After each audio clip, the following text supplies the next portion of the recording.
자, 우리가 지난 시간에 기후변화까지 했고요. 우리 여기 서리하고 관련해가지고 설명을 좀 더 한다 그랬었잖아요.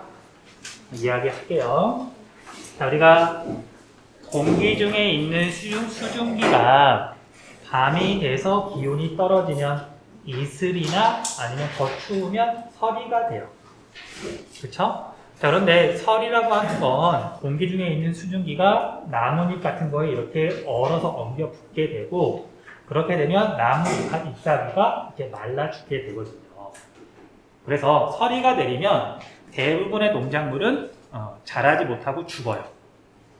됐죠? 자, 그래서 농사라고 하는 건 서리의 영향을 크게 받을 수밖에 없고, 서리가 내리지 않는 기간에만 농사를 지을 수가 있는 거예요.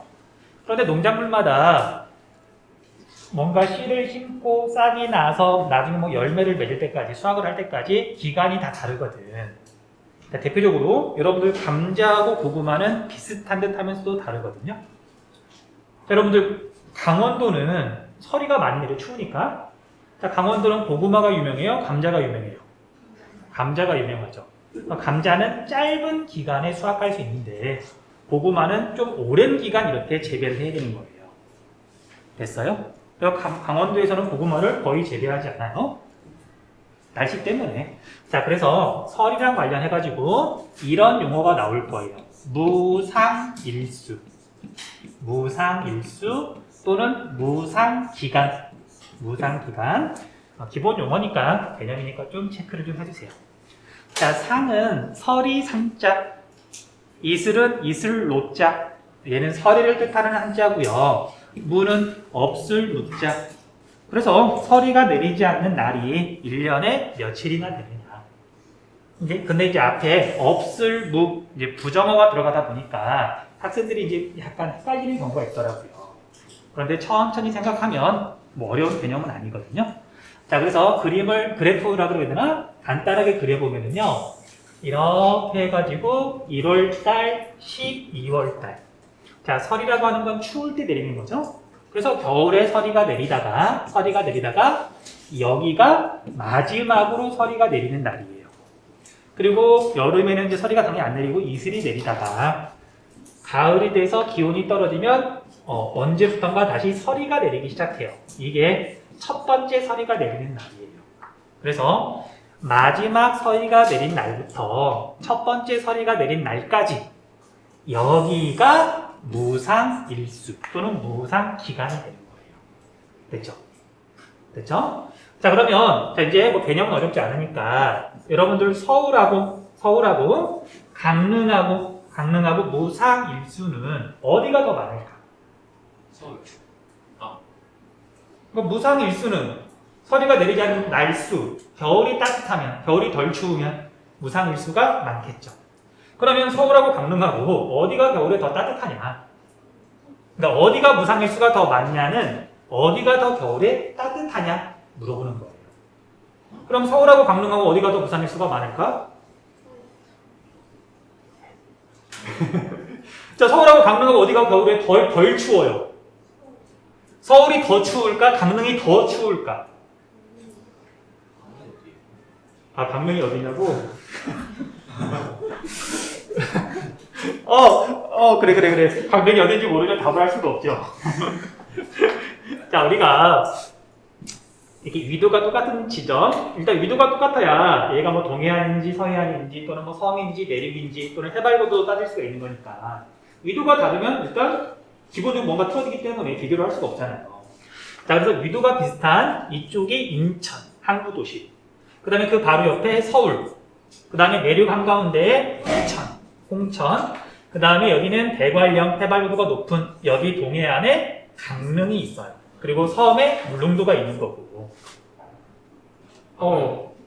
자, 이제 내가 조금 당황한 이유는 우리 강릉은 앞에서 여러 번 나왔었거든.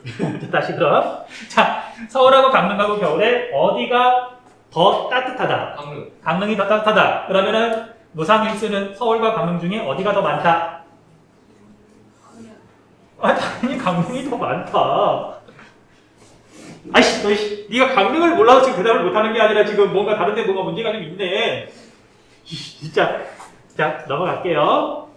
얘가 졸려서 그렇지. 뭐 어려운 개념은 아니잖아. 넘어갈게요. 자, 페이지 넘겨서 다음 페이지. 기후변화의 영향. 기후변화의 영향. 여기도 기본적인 개념만 잘 잡아놓으면 뭐 복습 같은 거 굳이 안 해도 헷갈리거나 그러지 않을 거예요. 자, 먼저 지구온난화 때문에 기후변화라고 말을 하지만 실제로는 지구온난화를 말하는 거죠. 그래서 지구의 기온이 올라가면 해수면이 상승한다. 다 알고 있는 이유죠. 알고 있는 거죠. 자, 근데 이건 상식에서 지구 기온이 올라가면 극지방이나 고산 지역에 빙하가 녹으면서 해수면이 올라가기도 하지만 이것보다는 뒤에 있는 이게 더 해수면을 많이 높인다 그러더라고요. 자, 여러분들 물은 온도에 따라 부피가 달라요? 혹시 알고 있니? 자, 물은 0도짜리 물이랑 100도짜리 물이랑 부피가 달라. 자, 이게 지리는 아니지만 상식이니까 알려줄게요. 자, 물은 몇 도일 때 온도가, 부피가 제일 작다? 몇 도일 때? 얼음? 얼음은 물이 아니야. 걔는 얼음이잖아. 물은 액체, 얼음은 고체. 자, 물은 몇 도일 때 온도가 제일 작냐면요. 대략 4도씨일 때. 4도일 때 부피가 제일 작아요. 근데 지구온난화가 진행이 되면 바닷물의 온도가 올라가는 거잖아? 그럼 부피가 점점 커지거든. 바닷물의 부피가 커지니까 바닷물의 해수면이 올라가는 거예요. 아무튼 그런 이유 때문에 해수면이 상승하고 있다. 뭐 다 알고 있는 사실이죠. 넘어갈게요. 자, 그 다음에 생태계에도 변화가 생긴다. 그래서 극지방이나 고산 식물은 서식지가 줄어들고 있고요. 그 다음에 열대 및 아열대 식물의 서식지는 늘어나고 있고 지구의 기온이 올라가니까. 그 다음에 동식물에도 그때 변화가 생기고 있다. 뭐 넘어갈게요. 이제 중요한 건 우리나라에 어떤 영향을 미치고 있느냐. 기후변화가, 지구온난화가. 자, 첫 번째는 계절 변화. 여름은 길어지고 겨울은 짧아져. 뭐 당연하죠. 자, 이제 이건 상식에서 밑에 그래프에 보면은요. 여름, 겨울의 기준이 나와요. 자, 하루 평균 기온을 봤을 때 5도씨가 안 되면 겨울이고요. 20도씨가 넘어가면 여름이에요. 자, 예를 들면 아침에 15도, 낮에 25도, 평균을 내면 대략 20도잖아. 이쯤 되면 여름이라고 본다고요. 그러니까 낮에 한 25도 넘어가면 아, 여름이구나, 좀 덥구나 사람들이 느끼거든. 자, 이건 그냥 상식이니까 넘어가면 되고요. 어쨌든 여름은 길어지고 겨울은 짧아진다. 자, 이와 관련해가지고 문제가 나오면 그냥 도시별로 어떤 자료 같은 거 제시하고 어디가 더 여름이 더 길어졌냐, 뭐 짧아졌냐, 그냥 자료를 보고 판단할 수 있는 문제가 나와요. 뭐 내용은 쉬우니까 넘어갈게요. 자, 그 다음에 작물의 변화.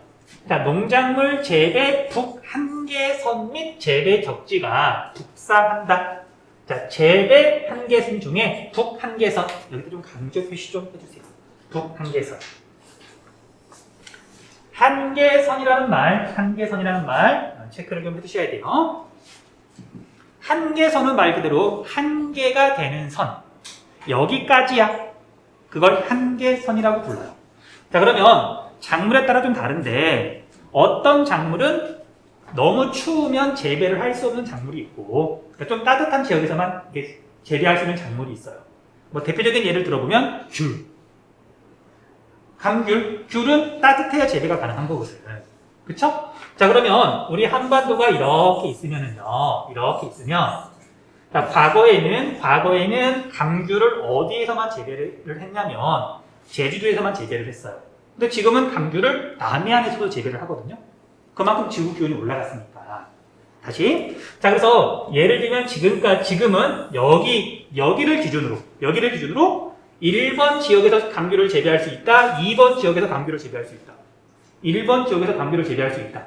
그래서 여기는 감귤을 재배할 수가 있는데 이 선을 경계로 여기가 한계선이 되는 거예요. 그럼 감귤 입장에서 보면 이 선이 감귤의 재배 북한계선인 거예요. 북한계선.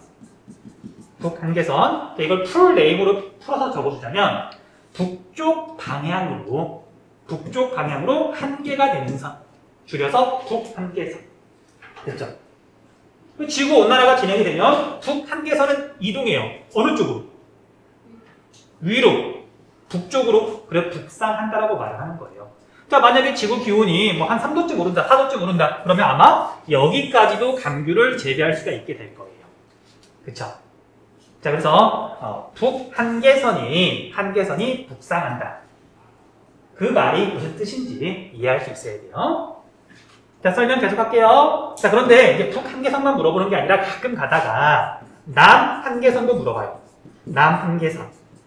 자, 이제 센스 있는 친구는 금방 느낌이 올 거예요. 자, 어떤 작물은 약간 추워야, 약간 서늘해야 재배할 수 있거든. 따뜻하면 재배를 못하는 작물들도 있어요. 대표적인 작물이 사과예요. 사과는 약간 서늘해야 되거든요. 그래서 과거에는 여기에 있는 대구가 제일 유명했었어요. 그래서 바꿔 말하면 어떤 선이 이렇게 있으면 사과는 옛날에는 여기에서만 재배를 할 수가 있었어요. 그러면 이 빨간 선은 사과 입장에서 보면 남한계선이 되는 거죠. 남한계선. 됐죠? 됐죠? 자, 그런데 지구온난화가 진행이 되면 남한계선은 어느 쪽으로 이동할까? 북쪽, 남쪽. 북쪽, 남쪽. 지구의 기온이 올라가면 사과의 남한계선은 어느 쪽으로 이동할까? 역시 북쪽으로. 됐죠? 그래서 지금은 대구는 사과를 거의 재배하지 않고요. 지금 사과로 제일 유명한 데가 어디일까? 사과 먹으면서 이제 얘가 어디서 재배를 했는지 뭐 써있잖아. 자, 잘 모르겠으면 올 가을에 먹을 때 확인해 보세요. 지금은 청주 사과가 많이 유명하고요. 충청북도. 그러니까 그만큼 사과를 재배하는 지역이 북쪽으로 올라간 거예요. 됐죠? 그래서 북한계선과 남한계선은 둘 다 지구온난화가 진행이 되면 북상한다. 그렇게 정리하시면 돼요. 됐죠? 넘어갈게요. 자, 그 다음에 식생변화 부분도 체크를 좀 할게요. 자, 이제 우리가 한계선이라는 용어를 지금 이제 공부를 방금 했잖아.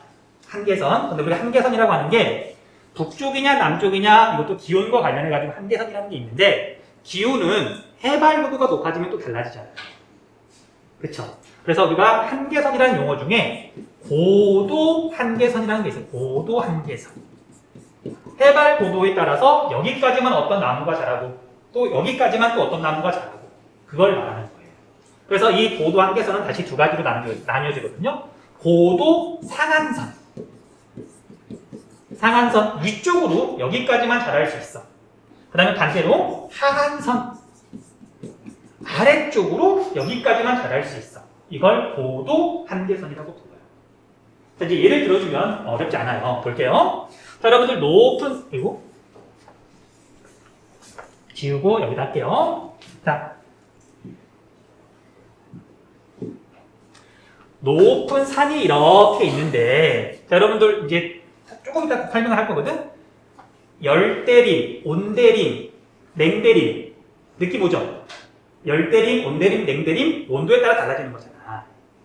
그러면 여기가 만약에 열대 기후 지역이라 그런다면 해발 고도가 낮은 곳에서는 열대림이 자랄 거예요. 기온이 높은 곳에 자라는 나무. 근데 해발 고도가 높아지면 이제 열대림은 못 자라. 기온이 낮아졌으니까요. 그쵸? 그러면 해발 고도가 높은 지역에서는 온대림이 자랄 거고 온대 지역에서 자라는 나무가 자랄 거고요. 해발고도가 더 높아지면 이제 온대림도 못 자라고 더 높은 곳에서는 냉대림이 자랄 거고요. 더 높은 곳에서는 나무가 못 자라고 이제 빙하가 있을 거예요. 그쵸? 자, 그럼 이럴 때 온대림을 기준으로 보면은요. 온대림은 여기까지만 자랄 수 있는 거죠.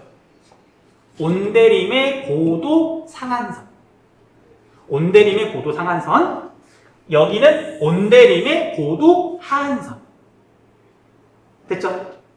다시. 자, 여기는 온대림의 고도 상한선이기도 하지만 냉대림 입장에서 보면 고도 하한선이기도 하죠.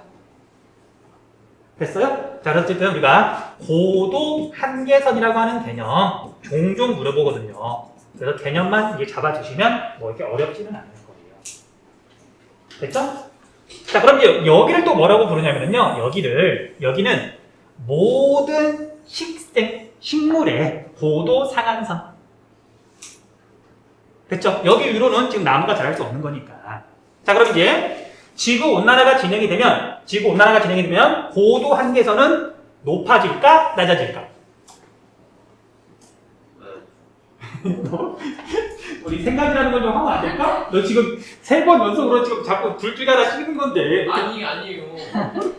진짜 이거 아니에요. 야, 지구의 기온이 올라갔어. 그러면 이제 과거에는 여기까지만 열대림이 자랐다면 지구의 기온이 올라가면 더 높은 데까지 열대림이 자랄 수 있잖아. 옛날에는 요만큼이 빙하였는데 지구 기온이 올라가면 빙하가 없어질 수도 있는 거잖아요.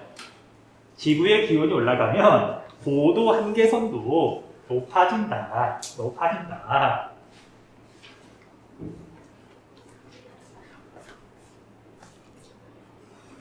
자, 뭐 내가 뭐 이렇게 일부러 부각한 건 아니고요. 이렇게 고도 한계선, 뭐 북한계선, 학생들이 약간 헷갈려하는 개념이에요.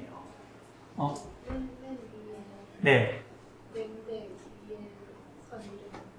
아, 자, 다시. 자, 해발도가 되게 높으면, 자, 여기는 이제 너무 추워서 식물이 자랄 수 없는 곳이 있을 수 있잖아.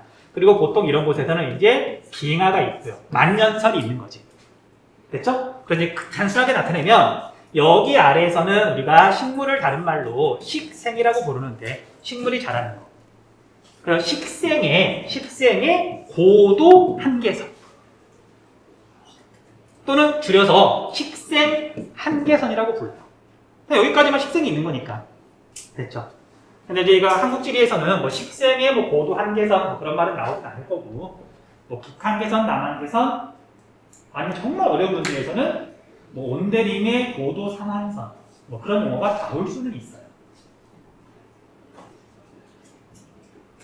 알고 고개를 끄덕이는 거죠? 믿어도 되는 거죠? 너 다음 시간에 내가 어지간하면 이렇게 지난 시간에 했던 거 안 물어보는데 내가 다음 시간에 꼭 물어봐 줄게. 자, 넘어갈게요.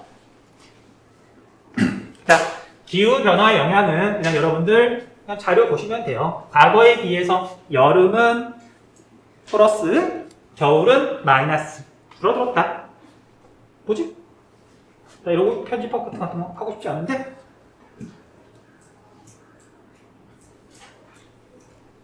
근데 90년대에는 왜 봄이랑 가을이 늘어나요? 봄이랑 가을이? 2090년대. 2090년대? 그러게요? 왜 늘어날까? 근데 이제 이 기준에 따르면, 그러니까 우리가 온도가 변하는 게 일정하게 변하는 건 아닐 거고, 우리나라가 어쨌든 이렇게 분포하고 있는 그 범위 내에서는, 그러니까 서울의 그 범위에서는 이 기준에 따라서 이렇게 온도가 이렇게 상승을 하게 되면, 여름하고 겨울은 당연히 늘고 줄어들고 하지만 그 중간에 있는 봄도 그냥 늘어나나 보네. 2090년대까지 뭐 여러분들은 나중에 확인하고 내가 이렇게 먼저 올라가서 기다리고 있을 거니까 와서 알려주세요. 넘어갈게요.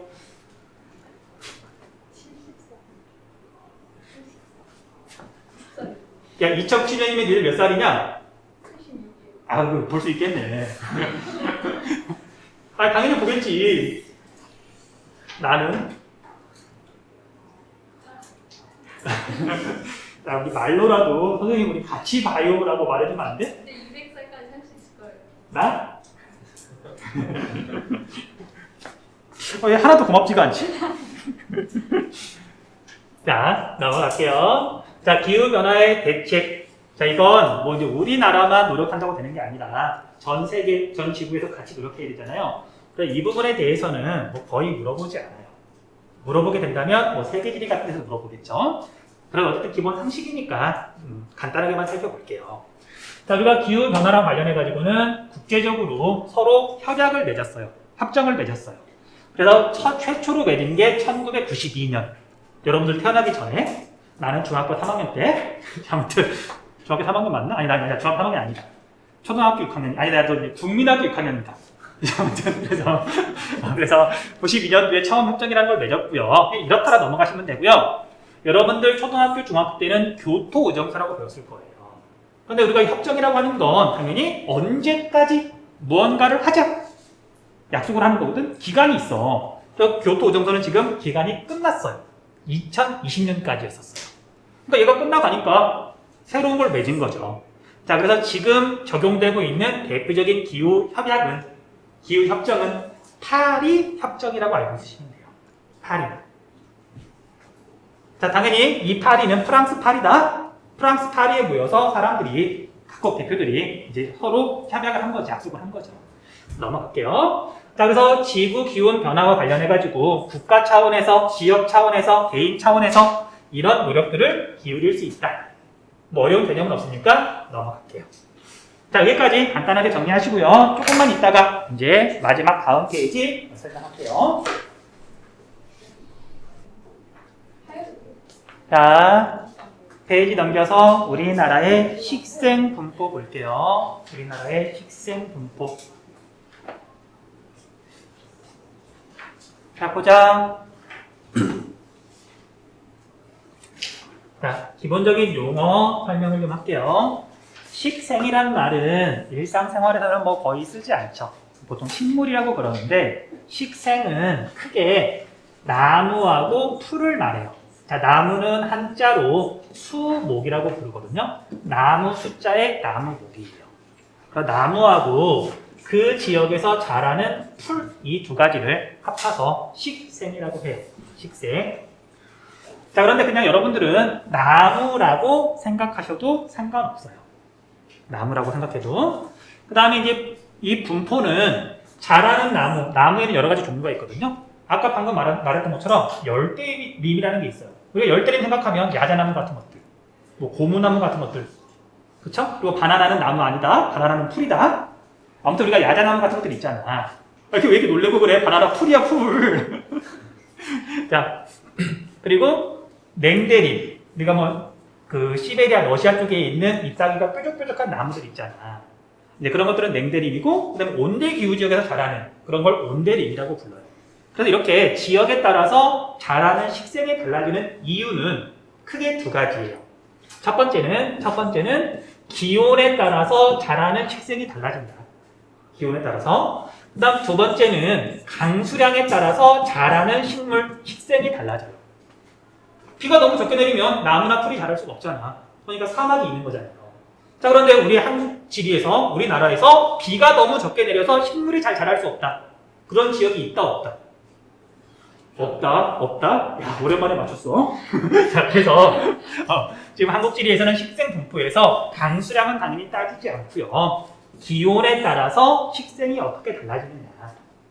그것만 살펴보시면 돼요. 됐죠? 자, 그런데 이제 다시 이 기온은 크게 두 가지의 영향을 받아요. 크게 두 가지. 자, 물론 우리가 뭐 동해안이냐 서해안이냐 또는 뭐 이렇게 난류가 흐르냐 한류가 흐르냐 뭐 그런 것들도 영향을 조금은 미치긴 하지만 이거에 의해서 자라는 나무가 크게 달라지진 않거든요. 그래서 기온에 크게 영향을 미치는 게 두 가지가 있어. 자, 첫 번째는 뭐냐면요. 위도. 제주도하고 서울하고 저 위에 있는 뭐 개마고원 말고 저기 뭐 중강진하고 당연히 위도가 다르니까 기온이 다르잖아. 위도가 있고요. 그다음 두 번째는 해발 고도.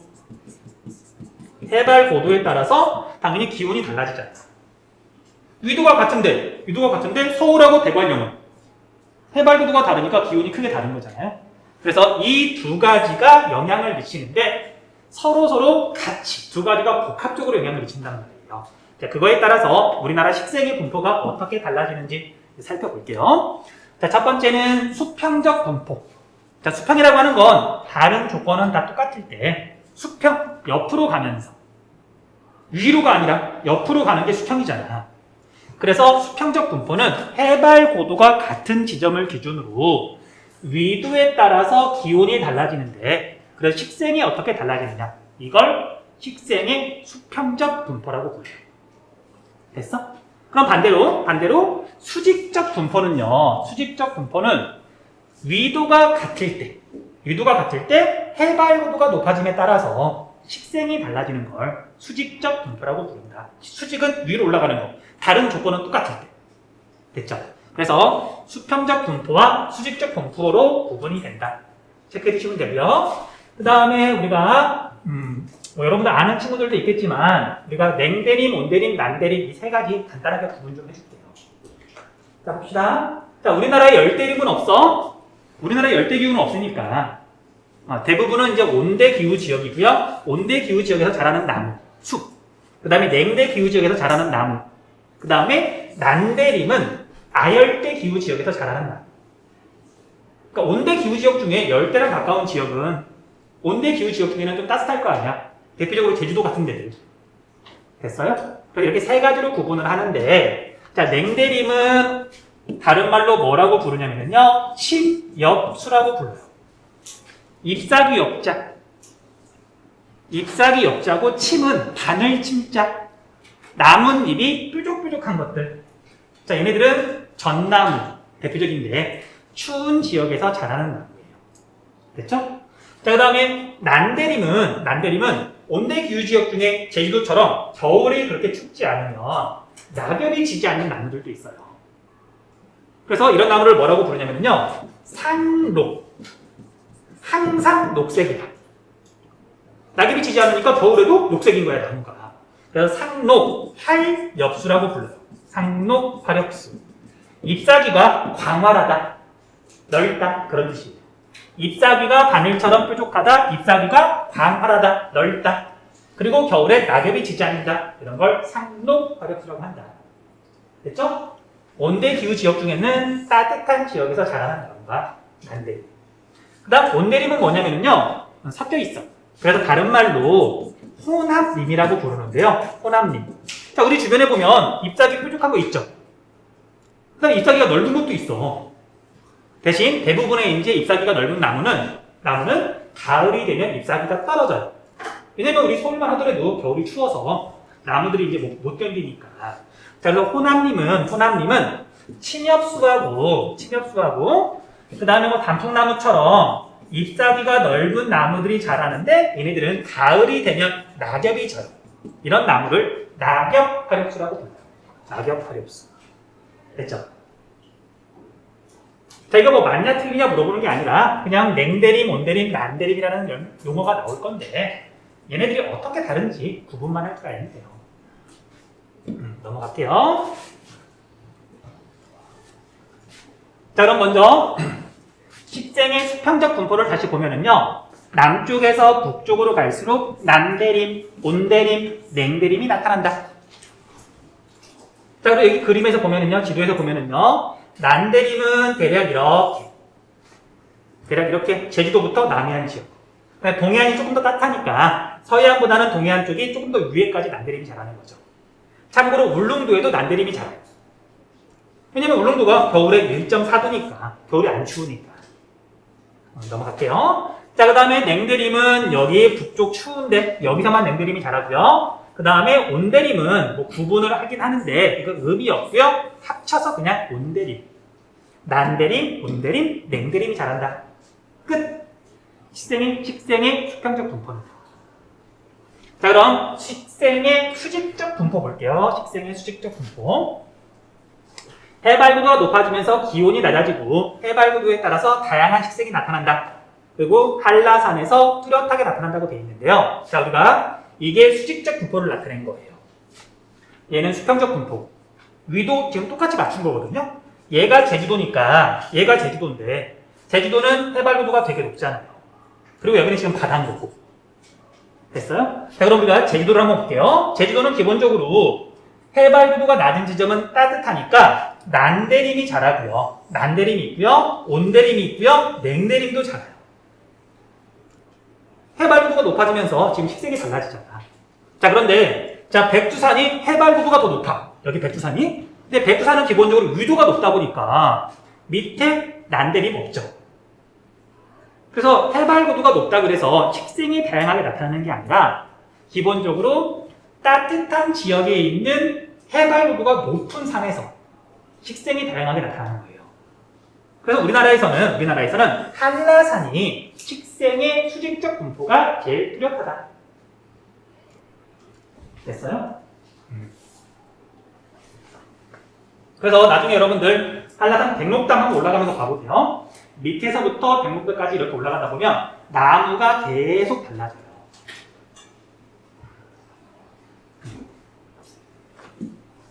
됐어요?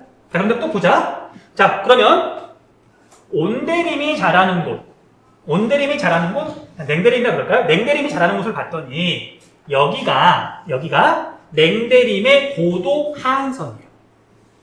냉대림은 여기보다 아래쪽은 못 자라요. 여기가 냉대림의 어쨌든 고도 하한선이야. 그런데 고도 하한선이 위도에 따라 당연히 달라져요. 지금 얘네들 보니까 다 이렇게 지금 비스듬히 돼 있잖아. 뭐 당연하죠. 그러니까 기온이라고 하는 건 해발 고도만 영향을 미치는 게 아니라 위도도 영향을 동시에 미치니까 그게 반영이 되면 이렇게 나오는 거예요. 자, 다시 여기 보세요. 여기 보세요. 자, 이제 구체적으로 조금만 더 설명을 하고, 자, 이게 한라산이 있다고 한번 해볼게요. 한라산이 이렇게 있어요. 한라산이 이렇게 있고요. 그 다음에 이쪽이 북쪽이고 이쪽이 남쪽이라고 한번 해볼게요. 그럼 남쪽하고 북쪽하고 이제 같은 제주도를 하더라도 기온이 다르잖아. 남쪽이 기온이 높고 북쪽이 기온이 좀 낮아요. 그럼 난대림은 해발 고도가 낮은 곳에서 자라는데 해발 고도가 높아지면 이제 난대림이 온대림으로 바뀌잖아. 그래서 난대림이 자라는 해발 고도를 표시해보면 얘가 이런 식으로 표시가 되는 말이죠. 남쪽이 더 높은 데까지 난대림이 자라요. 온대림도 마찬가지죠. 온대림도 남쪽이 더 높은 데까지 온대림이 자라는 거고. 됐어요? 자, 그래서 해발 고도와 위도가 기온에 영향을 미치는데 그게 동시에 작용을 하게 되면 이런 식으로 고도 상한선, 고도 하한선이 이렇게 약간 기울어져서 나타난다 라고 정리하시면 돼요. 그래서 그 그림이 그렇게 되어 있는 거고요. 넘어갈게요. 자, 그 다음에 이제 이건 상식에서 한라산의 식생의 수직적 분포 볼게요. 그리고 제일 밑에는 난대림이 자라고요. 상록화렵수. 그 다음에 온대림이 자라고요. 그 다음에 침엽수림이 자라고요. 제일 높은 곳에서는 보산식물대가 있고요. 보산식물이 자라고요. 제일 높은 곳은 백록당. 그 다음에 여기 중간에 봤더니 2차 초지대가 있어요. 자, 제주도 가면 실제로 볼 수 있거든요. 자, 여러분들 초지대는 그냥 말 그대로 초지야, 초지. 나무가 아니라 풀밭. 그런데 몽골처럼 자연적으로 만들어진 초원을 1차 초지라고 부르고요. 2차 초지는 자연적으로 만들어진 게 아니라 사람이 나무를 베어내고 일부러 만든 거예요. 아니, 상식에서 시험에서 물어보나 그런 거 아니야? 자, 과거에 몽골 애들이 우리나라 이렇게 쳐들어왔을 때, 고려시대 때 걔네들 말 타고 다니면서 싸우잖아. 그리고 제주도에 와가지고 여기 풀밭 만들어서 말 키우면 좋겠다. 그래서 대략 200m에서 600m 구간에는 나무를 베어내고 풀밭을 만든 거예요. 됐죠? 그래서 제주도에 가면 거기에 이제 펼쳐져 있는 풀밭들이 자연적으로 만들어진 게 아니라 인공적으로 만들어진 거다. 알고 가면 좀 더 보이니까.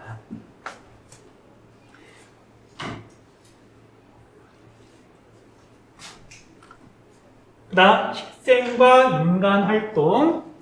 자, 농지, 개간, 산업화 이런 거에 따라서 산림, 나무가 점점 줄어들고요. 산성비 같은 걸로 인해서 식생이 파괴되고 있고요. 자, 그래서 조림 사업 등을 한다. 조림은 숲을 창조한다. 나무 심어서 숲을 가꾸는 걸 조림 산업이라고 불러요. 조림 사업.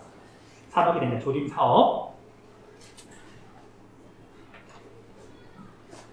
자, 예측을 좀 잘못해서 빡빡하게 하면 20분까지 끝낼 수 있을 것 같긴 한데, 그치? 빡빡하게 하면 안 되죠? 자, 그래서 우리가 시험 범위까지, 그 시험 볼 때까지 시간이 좀 많이 남아서 우리 토양은 다음 시간에 하도록 할게요.